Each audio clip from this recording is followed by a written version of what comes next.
Азыр эми пиширчилик мал. Өлкөбүздүн чек ара аймактарын тосууга баткендиктер көмөктөшүүдө. Жаш кары дебей чек арачыларга колдон келген көмөктөрүн көрсөтүп жатышкан жергиликтүү тургундар жоокерлердин маанайын көтөрүп, ал турсун азык оокаттарын да көтөрө келишүүдө. Жигиттердин ордуна өзүбүздүн балдарыбызды коюп, ушундай бир сезим менен ушул демилгени көтөрүп, тарыхый окуя болуп атканда биз кайдыгер чектелип турганын ойлогон жокпуз. Биз ошо айылдан эле өзүбүздөн эле Кудайга шүгүр, алча, өрүк пышып калды. Өзүбүздүн айылдан эле ошо апалар айрандарын берди, ошо барып биздин өзүбүздүн балдарыбыз өзүбүздүн элебизде ушундай бир алык балдарын сурап кабар алайлы деп эле ошо. Албетте, элдеги мындай биримдик чек арачыларга дем күч берүүдө. Натыйжада кыргыз-тажик чек арасын демаркациялоо күн сайын эмес, саат сайын жылууда. Азыркы учурда кыргыз-тажик мамлекетинин тосуу иш-чаралары бир айдан бери уланууда. Пландын негизинде кетип атат. Бүгүнкү күндө биз 25 чакырым мамлекеттик чек ара тилкесин тилкенизм менен тосуу жумуштарын аяктоодобуз. Андан ары дагы мына өзүңүздөргө көрүнүп турат. Мындан да ары дагы Кызыл Бел айыл аймагынын жергилигинде чек араны тосуу иш-чаралары улантылууда. Чек араны тосууда эч кандай тоскоолдуктор болбой атат. Бизге тескерисинче жергиликтүү эл, жергиликтүү бийлик ар тараптуу жардам көрсөтүп, ошону менен биргеликте эле кош аракетте күч органдарынан да кошумча күч каражаттар келип, өздөрүнүн салымын кошуп, бизге чоң күч кубат берип жардам берүүдө бүгүнкү күндө чек араны тосууда.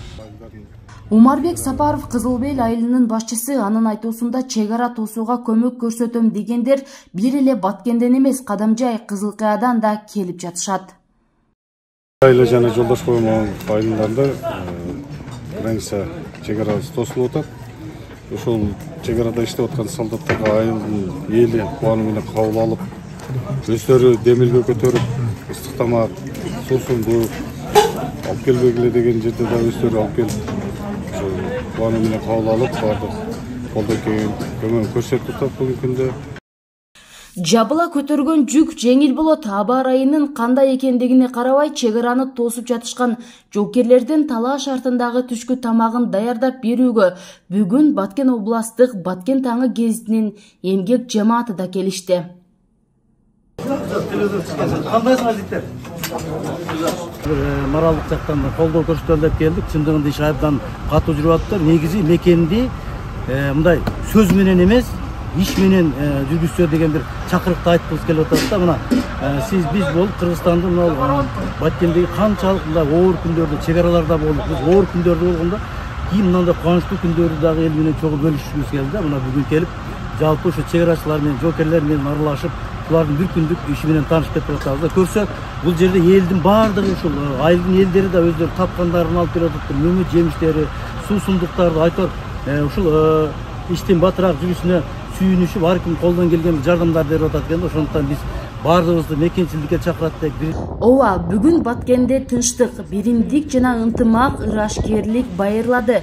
100 жылдап чечилбей келген кыргыз-тажик, кыргыз-өзбек чек аралары чечилди. Тарыхтын жаңы барактары ачылды. Өрөөн өнүгүүгө карай ыкчам багыт алды.